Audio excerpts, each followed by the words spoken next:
안녕하세요. 어부지리의 권순우 전도사입니다. 오늘 저와 함께 나누실 주제는요, 익히 많이 들어보셨을 부모님들께서 자녀들을 위한 기도에 대한 이야기를 좀 나눠보려고 합니다.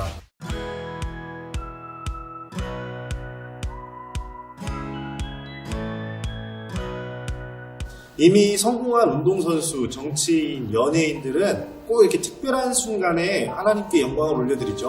그리고는 또 따라서 반드시 언급하는 부분이 있는데 바로 부모님이죠. 특별히 어머님의 기도로 본인이 여기까지 왔다라고 고백하는 것들을 많이 들어볼 수 있는데요. 이미 수많은 사람들을 통해서 부모님의 기도가 얼마나 힘이 있는지는 검증되었습니다. 또 위대한 신앙의 인물들, 어거스틴이라든지 웨슬리, 무디 같은 하나님이 크게 쓰신 사람들도 고백하기를 어머님의 기도가 나를 여기까지 인도했다 라고 고백하고 있습니다. 여러분, 우리가 자녀들을 위해서 기도하면은 반드시 하나님께서 역사하세요. 이 사실은 변하지 않는 사실인데요. 그렇다면 우리가 왜 기도하고 어떻게 기도해야 하는지에 대해서 구체적인 방법을 좀 나누고 싶은데요. 많은 분들이 오해하고 있는 것들이 좀 있어서 제가 좀 준비해 봤습니다. 여러분, 자녀들을 위한 기도 왜 하는 걸까요? 너무나도 당연한 질문 같지만 자녀를 사랑해서 또 우리 자녀의 건강과 성공을 위해서 다 맞는 말입니다.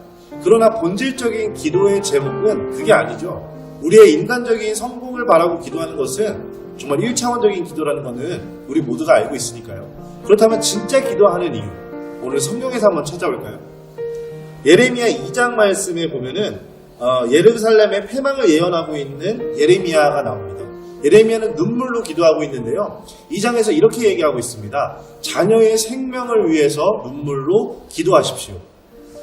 그 당시에는요, 예레미야는 예루살렘이 전쟁으로 인해서 나라가 망하고 자녀들이 죽음에 이를 것을 환상으로 보았기 때문에 눈물로 기도했습니다. 여러분, 이거를 현대로 좀 가지고 와서 영적인 이야기로 다시 한번 접근해 볼까요? 예레미야가 이야기하고자 했던 건 뭐냐면 바로 영적 전쟁에서의 자녀를 지키는 법에 대한 이야기입니다. 우리들은요, 앞으로 더 치열한 시대에 살 수밖에 없어요. 성경은요, 여러 가지로 얘기하고 있는데 앞으로 더 시대가 폐역해지고 더 악해질 거라고 이야기하고 있습니다. 예레미야 16장에서도 보면 너희가 조상보다 더 악한 세대에 살게 될 거라고 이야기하고 있고요. 디모데후서 3장에서도 악한 사람들이 더 악해진다라고 이야기하고 있습니다. 그렇다면 여러분들의 자녀가 살아가는 세대는 어떨까요? 더 악하고 더 위험한 시대가 되겠죠. 이 영적 전쟁, 악한 전쟁의 최전선으로 나아가야만 하는 자녀들을 위해서 우리는 기도하는 겁니다. 1차적으로 성공하고 부를 쌓고 건강하기 위해서가 아니라 아이들의 영혼이 안전하게 보호받고 하나님 품에 안기기를 원해서 우리가 기도해야 된다는 사실을 꼭 기억하시기를 바랍니다. 예루살렘은 보이는 전쟁이었지만 영적 전쟁은 보이지가 않아요. 그래서 더 위험하기도 하고 더 많은 사람들이 실패하고 좌절하고 쓰러지기도 합니다. 그렇기 때문에 부모님들의 기도가 반드시 필요합니다. 왜? 라는 질문에 저는 이렇게 얘기를 드리겠습니다. 영적 전쟁의 승리는 기도로부터 오기 때문입니다. 자녀들은 스스로 기도하는 힘이 쌓여있지 않기 때문에 부모님들께서 그 역할을 충분히 장성할 때까지 함께 감당해 주시는 것이 기도의 목적입니다. 여러분, 그럼 이제 왜라는 것이 정의가 끝났으니까요. 그럼 어떻게 기도해야 되는지에 대해서도 한번 말씀드려볼게요. 첫 번째는요, 눈물로 기도하라입니다. 정말 정형화된 문구 같지만 이것만큼 정확한 기도 방법이 없기 때문에 말씀드리는 거예요. 예수님께서도 누가복음 23장에 보면은 내 자녀를 위해 울라 라고 이야기하셨고요. 예레미야도 오늘 본문 16장에 내 자녀들을 위해서 울며 기도하라 라고 나와 있고요. 사무엘상에도 보면은 한나가 눈물로 기도하는 것을 우리는 볼 수 있습니다. 그렇다면 왜 눈물로 기도할까요? 눈물의 진짜 의미는 뭘까요? 눈물이 가지고 있는 것은요, 진정성입니다. 진심을 의미하는 거예요. 근데 여러분, 이 진심이 전달되고 진심이 이루어지기 위해서는요, 그것에 대한 공감과 이해가 따라가야 되는데요. 여러분들께 한번 여쭤볼게요. 여러분들의 자녀를 부모님들께서 100% 이해하고 계신가요? 네, 100% 이해한다고 생각을 해봅시다. 그럼 반대로 한번 여쭤볼게요. 여러분들의 자녀들이 여러분들을, 부모님들을 100% 이해할까요? 그렇지 않죠? 그렇기 때문에 우리들의 인간은요, 100%의 진정성을 느낄 수가 없어요. 여러분들이 진정 아이들을 사랑한다 하더라도 아이들이 느끼는 그 진정성은 50%, 70% 더 밑으로밖에 느껴지지 않을 거예요. 이 눈물로 기도하라를 돕고 진정으로 아이들을 위해서 기도하라는 것을 돕는 방법이 있는데 바로 로마서 5장 5절 말씀입니다. 소망이 우리를 부끄럽게 하지 아니함은 우리에게 주신 성령으로 말미암아 하나님의 사랑이 우리 마음에 부은 바 됨이니. 저는 어린이들이 심심찮게 고백하는 걸 볼 수 있었습니다. 예수님이 나를 사랑하신다는 게 진심으로 느껴진다라고 고백하는 친구들이 많이 일어나고 있어요. 부모님들 중에서도 그런 고백을 하시는 분들이 있죠. 이 진정성을 관통할 수 있는, 이해와 공감을 관통할 수 있는 하나의 주제가 있다면 그것은 바로 하나님의 사랑입니다. 여러분, 이것을 가지고 연결시켜 주시는 분이 성령님이세요. 그리고 여러분 기도 어떻게 해야겠어요? 바로 성령님을 힘입어 기도해야 됩니다. 성령님이 부어주시는 하나님의 사랑이 채워져서 기도할 때에 자녀들을 위한 기도가 진정성 있고 이해와 공감으로 연결되는 하나님의 마음에 합한 기도가 되는 줄로 믿습니다. 두 번째는요, 말씀에 근거해서 기도하셔야 돼요. 여러 가지 기도의 방법들이 있지만 제가 요즘에 책을 읽다가 기도 전략집이라는 내용에서 본 건데요. 성경에 근거한 이야기, 성경에서 일어났던 사실, 성경의 말씀에서 하나님께서 언약해 주신 사실을 붙잡고 기도하면 하나님께서 100% 이루어주셨다는 간증이 책에 나와 있었어요. 여러분, 자녀들을 향한 기도도 마찬가지라고 생각합니다. 막연하게 우리 자녀 잘 되게 해주세요, 우리 자녀 꿈 이뤄주세요 라는 기도보다는 하나님이 특정 인물을 어떻게 복주셨는지, 어떻게 훈련시키시고 어떻게 완성해 가셨는지를 붙잡고 기도하세요. 그렇기 위해서는 자녀와 함께 말씀을 많이 읽으셔야겠죠.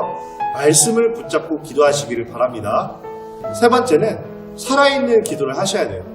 어떤 기도든 하나님이 응답하시면 살아있는 기도겠죠. 하지만 제가 지금 말씀드리는 이 살아있는 기도의 의미는 실천적 기도라고 정의를 좀 드릴게요.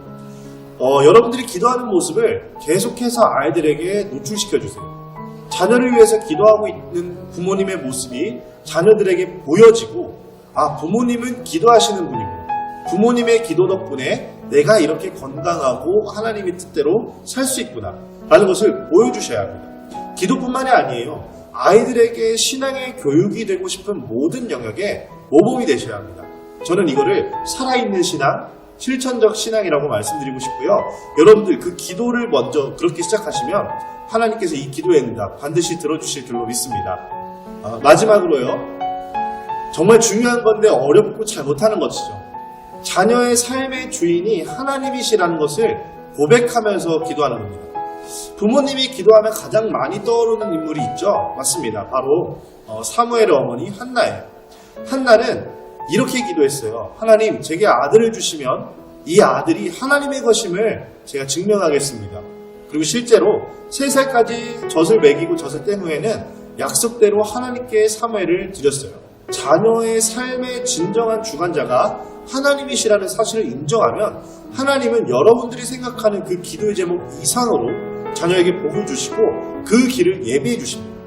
사무엘은 결국에 하나님의 사람이 되었고 이스라엘의 민족의 지도자가 되었고 많은 사람들에게 하나님을 전한 위대한 사람이 될 수 있었어요. 또 한나도 마찬가지로 기도의 어머니, 자녀를 훌륭하게 키운 어머니로 모두가 기억하고 있습니다.